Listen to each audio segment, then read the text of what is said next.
ओम नमः शिवाय। हिंदू कहानी संग्रह में आप सभी का स्वागत है। आज शिव पुराण कथा में हम सुनेंगे रुद्र संहिता पार्वती खंड का पाठ सुनेंगे। हिमालय के स्थावर जंगम, द्विविध स्वरूप एवं दिव्यत्व का वर्णन, मैना के साथ उनका विवाह तथा मैना आदि को पूर्व जन्म में प्राप्त हुए सनकादि के शाप एवं वरदान का कथन। नारद जी ने पूछा, ब्राह्मण, पिता के यज्ञ में अपने शरीर का परित्याग करके दक्ष कन्या जगदम्बा सती देवी किस प्रकार गिरिराज हिमालय की पुत्री हुई? किस तरह अत्यंत उग्र तपस्या करके उन्होंने पुनः शिव को ही पति रूप में प्राप्त किया? ये मेरा प्रश्न है।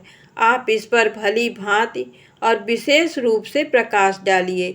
ब्रह्मा जी ने कहा, मुने, तुम पहले पार्वती की माता के जन्म, विवाह और अन्य भक्तिवर्धक पावन चरित्र सुनो।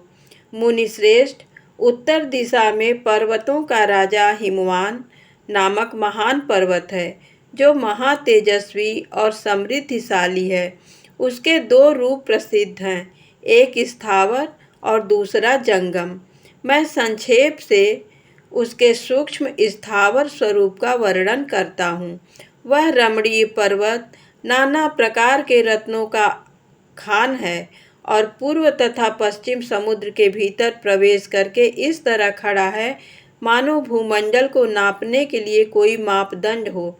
वह नाना प्रकार के वृक्ष से व्याप्त है और अनेक शिखरों के कारण विचित्र शोभा से संपन्न दिखाई देता है। सिंह, व्याघ्र आदि पशु सदा सुखपूर्वक उसका सेवन करते हैं। हिम का तो वह भंडार ही है, इसलिए अत्यंत उग्र जान पड़ता है। भांति भांति के आश्चर्यजनक दृश्यों से उसकी विचित्र शोभा होती है। देवता, ऋषि, सिद्ध और मुनि उस पर्वत का आश्रय लेकर रहते हैं। भगवान शिव को वह बहुत ही प्रिय है, तपस्या करने का स्थान है। स्वरूप से ही वह अत्यंत पवित्र और महात्माओं को भी पावन करने वाला है। तपस्या में वह अत्यंत शीघ्र सिद्धि प्रदान करता है। अनेक प्रकार के धातुओं की खान और शुभ है। वही दिव्य शरीर धारण करके सर्वांग सुंदर रमणीय देवता के रूप में भी स्थित है। भगवान विष्णु का अविकृत अंश है, इसीलिए वह शैलराज साधु संतों को अधिक प्रिय है। एक समय गिरिवर हिमवान ने अपनी कुल परंपरा की स्थिति और धर्म की वृद्धि के लिए देवताओं तथा पितरों का हित करने की अभिलाषा से अपना विवाह करने की इच्छा की। मुनीश्वर, उस अवसर पर संपूर्ण देवता अपने स्वार्थ का विचार करके दिव्य पितरों के पास आकर उनसे प्रसन्नता पूर्वक बोले। देवताओं ने कहा, पितरों, आप सब लोग प्रसन्न चित्त होकर हमारी बात सुने और यदि देवताओं का कार्य सिद्ध करना आपको भी अभिष्ट हो तो शीघ्र वैसा ही करें। आपकी ज्येष्ठ पुत्री, जो मैना नाम से प्रसिद्ध है, वह मंगल रूपिणी है। उसका विवाह आप लोग अत्यंत प्रसन्नता पूर्वक हिमवान पर्वत से कर दें। ऐसा करने पर आप सब लोगों को सर्वथा महान लाभ होगा और देवताओं के दुखों का निवारण भी पग पग पर होता रहेगा। देवताओं की ये बात सुनकर पितरों ने परस्पर विचार करके स्वीकृति दे दी और अपनी पुत्री मैना को विधिपूर्वक हिमालय के हाथ में दे दिया। उस परम मंगलमय विवाह में बड़ा उत्सव मनाया गया। मुनीश्वर नारद, मैना के साथ हिमालय के शुभ विवाह का ये सुखद प्रसंग मैंने तुमसे प्रसन्नता पूर्वक कहा है। अब और क्या सुनना चाहते हो? नारद जी ने पूछा, विधे विद्वान, अब आदर पूर्वक मेरे सामने मैना की उत्पत्ति का वर्णन कीजिए। उसे किस प्रकार शाप प्राप्त हुआ था ये कहिए और मेरे संदेह का निवारण कीजिए। ब्रह्मा जी बोले, मुने, मैंने अपने दक्ष नामक जिस पुत्र की पहले चर्चा की है, उनके 60 कन्याएं हुई थी, जो सृष्टि की उत्पत्ति में कारण बनी। नारद, दक्ष ने कश्यप आदि श्रेष्ठ मुनियों के साथ उनका विवाह किया था। ये सब वृत्तांत तो तुम्हें विदित ही हैं। अब प्रस्तुत विषय को सुनो।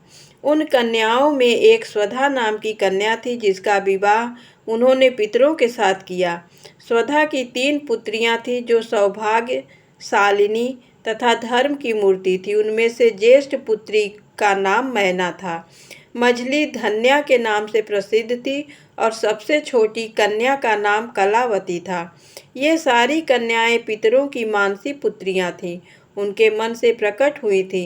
इनका जन्म किसी माता के गर्भ से नहीं हुआ था, अतएव ये अयोनिजा थी। केवल लोक व्यवहार से स्वधा की पुत्री मानी जाती थी। इनके सुंदर नामों का कीर्तन करके मनुष्य संपूर्ण अभीष्ट को प्राप्त कर लेता है। ये सदा संपूर्ण जगत की वंदनीय लोक माताएं हैं और उत्तम अभ्युदय से सुशोभित रहती हैं। सब की सब परम योगिनी, ज्ञान निधि तथा तीनों लोकों में सर्वत्र जा सकने वाली हैं। मुनीश्वर, एक समय वे तीनों बहनें भगवान विष्णु के निवास स्थान श्वेत द्वीप में उनका दर्शन करने के लिए गईं। भगवान विष्णु को प्रणाम और भक्तिपूर्वक उनकी स्तुति करके वे उन्हीं की आज्ञा से वहां ठहर गईं। उस समय वहां संतों का बड़ा भारी समाज एकत्र हुआ था।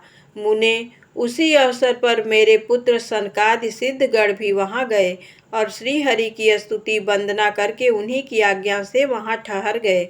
सनकादि मुनि देवताओं के आदि पुरुष और संपूर्ण लोकों में वंदित हैं। वे जब जहाँ आकर खड़े हुए उस समय श्वेत द्वीप के सब लोग उन्हें देख प्रणाम करते हुए उठकर खड़े हो गए, परंतु ये तीनों बहनें उन्हें देखकर भी वहां नहीं उठी। इससे सनत कुमार ने उनको मर्यादा रक्षार्थ उन्हें स्वर्ग से दूर होकर नर स्त्री बनने का शाप दे दिया। फिर उनके प्रार्थना करने पर वे प्रसन्न हो गए और बोले। सनत कुमार ने कहा, पितरों की तीनों कन्याओं, तुम प्रसन्नचित्त होकर मेरी बात सुनो। ये तुम्हारे शोक का नाश करने वाली और सदा ही तुम्हें सुख देने वाली है।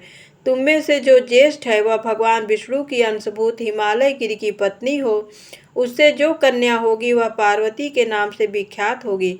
पितरों की दूसरी प्रिय कन्या योगिनी धन्या राजा जनक की पत्नी होगी। उसकी कन्या के रूप में महालक्ष्मी अवतीर्ण होंगी जिनका नाम सीता होगा। इसी प्रकार पितरों की छोटी पुत्री कलावती द्वापर के अंतिम भाग में वृषभानु वैश्य की पत्नी होगी और उसकी प्रिय पुत्री राधा के नाम से विख्यात होगी। योगिनी मेनका पार्वती जी के वरदान से अपने पति के साथ उसी शरीर से कैलाश नामक परम पद को प्राप्त हो जाएंगी। धन्या तथा उनके पति जनक कुल में उत्पन्न हुए जीवन मुक्त महायोगी राजा शीरध्वज लक्ष्मी स्वरूप सीता के प्रभाव से वैकुंठ धाम में जाएंगे। वृषभानु के साथ वैवाहिक मंगल कृत्य संपन्न होने के कारण जीवन मुक्त योगिनी कलावती भी अपनी कन्या राधा के साथ गोलोक धाम में जाएंगी। इसमें संशय नहीं है। विपत्ति में पड़े बिना कहाँ किनकी महिमा प्रकट होती है। उत्तम कर्म करने वाले पुण्यात्मा पुरुष को संकट जब टल जाता है तब उन्हें दुर्लभ सुख की प्राप्ति होती है। अब तुम लोग प्रसन्नता पूर्वक मेरी दूसरी बात भी सुनो, जो सदा सुख देने वाली है। मैना की पुत्री जगदम्बा पार्वती देवी अत्यंत दुसह तप करके भगवान शिव की प्रिय पत्नी बनेंगी।